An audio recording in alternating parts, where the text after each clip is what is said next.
Okay, we spent all day yesterday picking up all of the mess that we had in front of the farm shop.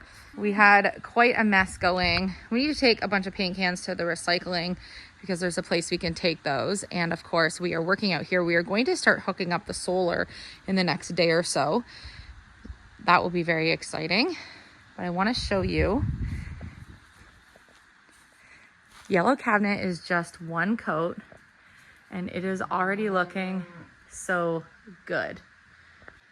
It is going to be incredible.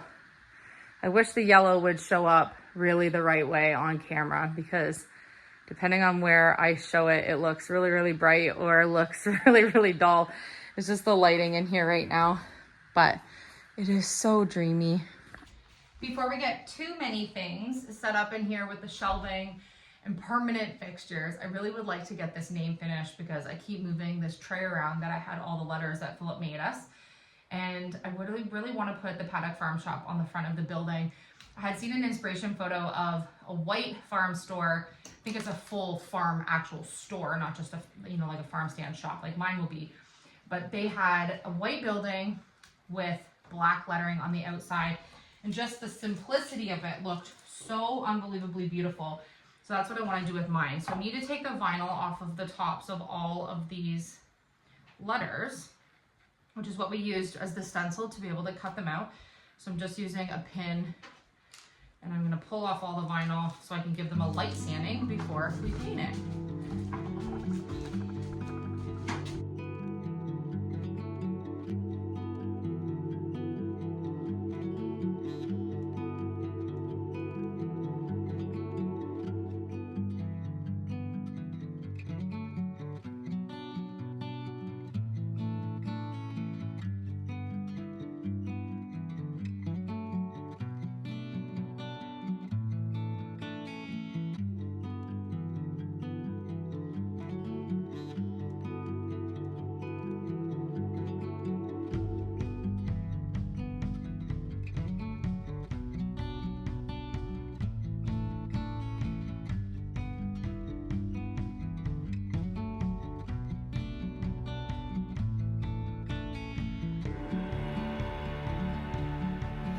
Gonna play around with the spacing a little bit so we can wood glue these on. Okay, so I do want to have some cut flowers here in the farm shop. And Philip came up with this great idea. We were looking for some inspo pictures online, and I will show you a little shelf that had some angled shelving on it with a hole that had a planter bucket into it so that you could display fresh cut flowers. And Philip had a great idea that we could actually alter our Billy bookcase little clips here, make the shelving on an angle, so we will be able to jigsaw cut out a hole to be able to put in the narrow metal pot. I'll show you what they look like, but a brilliant idea, and I think it's gonna work. So he's just adjusting some of the little pegs for me that already come in the Billy bookcase. I'm gonna show you the inspo picture so that you can see what the vision is on how we're gonna have to cut it. We have to get a new jigsaw blade. I think this could work really well. I know it will. You know it will? So you can see now that the shelf is on an angle. So if there was 2 holes cut out, the size that would hold the planter in it, and we could have the actual stemmed cut flowers into it. Brilliant, Philip, brilliant. Thanks. It's just another way that we can use what we have in a different way to make it a little bit more unique. Not spend any extra money. I mean, I like spending money. We are trying to upcycle as many things as we can for the farm shop. That's what I'm talking about. Using what we've got, because the idea of the farm shop is obviously to make extra revenue. It's not to spend thousands of dollars and be in debt setting up and then have to spend a couple of years working towards paying it off. Okay, so if we did 2 or 3, I think we could do 3 circle cutouts of those narrow. How's that? Does that look That good? looks amazing. Holes here with your Yeah, and I don't think it'll be. But I don't think it'll be in the corner where it is right now. But that's just where the shelf is already sitting. It needs to be cleaned off. But I think that's. So if we did, I think the circles for the pots are only about 4 inches. If we even did 3 across and 3 across. We'll get our pots before we do it. Yeah, We got to get our pods before we cut it. Yeah. And then that will be, I see how that would work. And then I still we could have do these ones too. We could do the top and then have like on this one doesn't move. This one That one's a what stagnant holds shelf. The shelf. But together. that's okay because the bottom of these pots is going to be in here. It's going to take up that room anyways. Right. And then you could basically do the same down there too. And then that would look adorable. Fresh cut flowers from my flower garden. Oh wow. It's gonna make it smell so nice in here. And it's going to be add so much color. And look at that yellow cabinet behind you. I'm just saying. It's not even done yet. Okay, this shelf, just ignore some of the random things you see that we have in here right now because this is definitely a workspace in progress. We're literally piecing together what we have just to kind of see what we kind of got. We're moving things around to just see where it works best and where it doesn't. Like I had a 12:30 in the middle of the night, let's move the yellow cabinets to this side because you all suggested doing that and then decided, nope, it was best on this wall. So, and I know I'm filthy right now, but I probably oh my gosh, probably shouldn't have worn white crawling underneath the building. But I did. Because you know when you get your mind set on it, you're like, I'm not going to go in, change my clothes. Because my wife's going to get me doing something else messy. So I just laid on the ground, and then once I got dirty, I was on the ground the whole day. So that is not level. Not now that we fixed the building. It is not level, but we'll fix it. So I went underneath, and we had some floor joists that were broken. From when they moved it up the hill. So when we moved it up the hill, I think you can see in one of the clips, the front one broke completely off. So I had to replace the front one. But when you crawled underneath, 2 other floor joists were completely busted. So we jacked up the building. This was yesterday, all day yesterday. This is yesterday. I don't know why we didn't film it. We were just like, it was so hot. And I just started working, and Elysia jumped on board, and we got her done. So we jacked up the building on both sides, which was, I think we didn't film because we were like, we did this already and we ruined the floor. So we were worried that we were going to ruin the floor and go through taking all the walls down again. We didn't ruin the floor, which is good. So we jacked the building up on both sides. We used a bottle jack on this side and a car jack on this side. We kind of went up a little bit on each side. And then once I had it in the air, I had a sledgehammer and a regular hammer, and then I ripped off the floor joists, knocked all the nails out, and then took the pieces of wood out, cleaned them up, took all the nails that were in them out, went back under, recut new ones, put them back under, nailed them up, screwed them up, and we actually used some sturdy screws to get it in there. And hold it in place, and then I used some really strong framing nails to adhere it. The building has never been better. It's so sturdy. It's sturdy, and we put a level on it, and it is dead nods, perfectly level, front and back, side to side.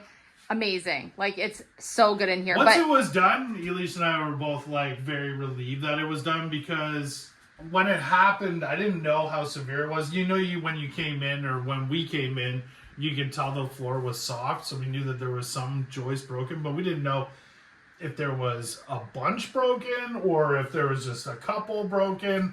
There was 3 of them that were broken. And at the front, only at the front. Yeah. Everything at the back is beautiful, perfect. Hadn't moved. It's solid. And so we knew that there was some work, so it was nice that we got it done. And now we can start filling it up. How relieved. So we have a bunch of dirt. We're going to bring the dirt over. We got a cart that has a dump on it. So we're going to build the cart. It's going to go on the back of the ATV. We're going to use the digger, get our fresh dirt, fill up the areas that we need filled up. You saw us working, building the platform, but we need to fill it up and bring up the flat area up higher so we can come up to the building, because we want to make it, right now you have to step over like 1.5 feet to get into the building. Not everyone can do that. We don't want a deck. We're going to try and make it as accessible as we can for most people. My dad, he just got a hip replacement. We want him to come and be able to get in here. And if he can get in here, then everybody can get in here. So we had a lot of questions too about the pathway going up the hill and how steep it is. We are going to be maneuvering the hill there so that we can make it easier to get up to. So all your questions about like mobility and getting up to the building and everything, hold out. I promise we still have things to do. Also, this is the beginning. Yeah, this is the very beginning. Also, I read a bunch of comments, people saying, how are people going to drive in? Our driveway, you drive in and you can drive around. You don't have to turn around. It's a loop. I don't know if we've even shown that on camera. I know it's sometimes on my drone shots. I haven't taken them in a long time, but it's a nice loop. Like, I don't know if we're gonna do it that way because it's pretty easy. We're not gonna get a lot of traffic where we are.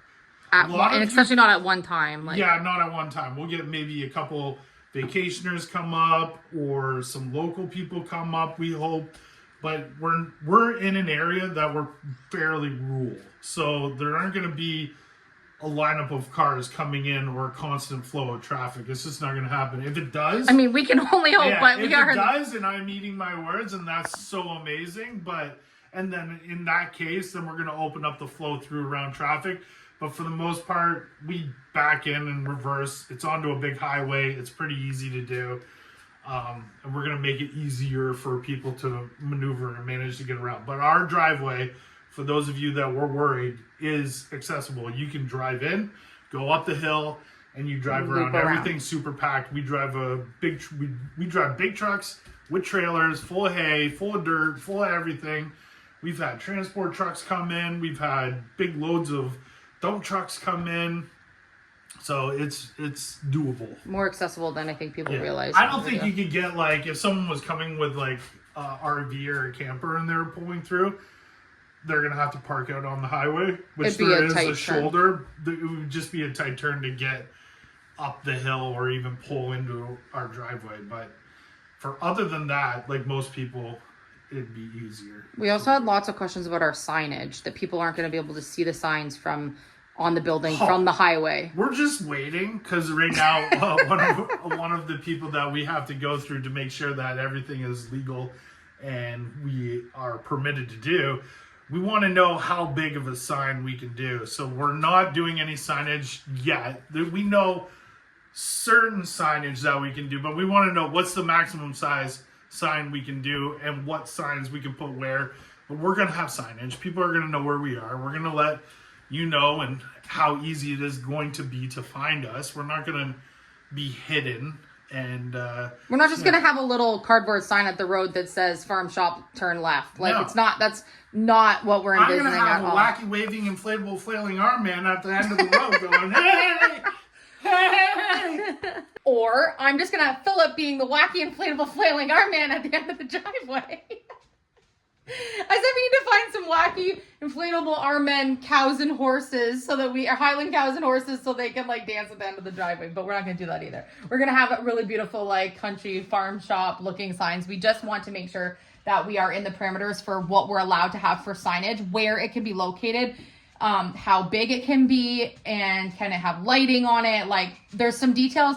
The agent that we need to go through for a couple random things that we kind of just like forgot to ask about, or forgot to, once you get talking sometimes these agencies, you get on tangents of like other things with them and their excitement for what you're doing and your excitement for what you're doing. So then we did talk about signage, but ended up turning and talking into something else, and then forgot to come back to me writing down what we needed for the sizing. So we have addressed it. We know what we kind of can have, but I just want to confirm a few details before we start like cutting out, designing, building, you know, putting posts in the ground, things like that. We also want to have a few things down at the road that are accessible quickly for people, say like firewood kindling, where they don't have to walk all the way up to get it. We're going to have like fire starters and wood kindling, and maybe I might even have a few eggs down there. I'm not sure. But for the most part, you'll have to walk up here to get things. But in the winter time, when we aren't open for like our normal, you know, busy days in here for other things like seasonal produce and stuff, it will be nice for people to just quickly drive by, grab their kindling and head home. So this is literally the beginning stages of what we're doing. We have until the spring to open, and the to-do list that we have is why we are spending every single day right now doing a little bit towards what we're doing. In addition to that, I am hand making and designing everything that will be in this building. Of course, with Philip's help. So we have a lot of work to do before we open. So if you have questions and things you're not quite sure about, follow along because we are going to show you all of it, but it is a process. This does not happen overnight. I wish it did, but we want this to be spectacular. We don't want to rush it, but we do want to get it open as soon as possible. So keep following. We got lots to do. I think that it is so amazing that between the two of us, we were able to get this building not only fixed up from the damage that was caused when it got moved up this hill in the winter, we have it perfectly level, and I'm so glad that we're able to fix it because that means that we can continue working on adding things to the interior. We have quite the process and a mess going on between paint sprayers and shelving and name signs and all the things, but every day a little bit more, we will be able to get this situated. I have now put a really amazing outdoor clear coat on the lettering. The lettering is still not perfectly in place because I needed to do another coat on it to make sure we could protect this for outside. I'm going to add a frame, a white painted kind of chunky frame on this so we can put it on the exterior of the building. I'm going to show you why I'm doing that. Sign is going to go right up there, and because it is this textured board and batten, we had to put some type of a background on the sign in order for the lettering to fit properly, and so that's why we're doing that. And I don't want the frame to show, so I'm just going to do a solid white frame, box it in. I think it's going to look amazing. Yesterday was an incredibly long day working together to be able to hoist up this entire building. Philip and I were able to do it by ourselves, and I'm so thrilled because I'm just ready to move forward and keep going with adding the actual permanent fixtures to the walls inside, be able to get some weight into this building, adding our products and things. So I'm so glad we were able to get that done. It was a beautiful, beautiful sunny day, and we need to take advantage of that day. So we really didn't get to film it to show you, but that is another big thing we can check off of the list. So thank you so much for joining us on today's video. Let me know what you think of some of the progress we have so far. And if you have any ideas, leave them down in the comments section down below. I love you, and I will see you tomorrow.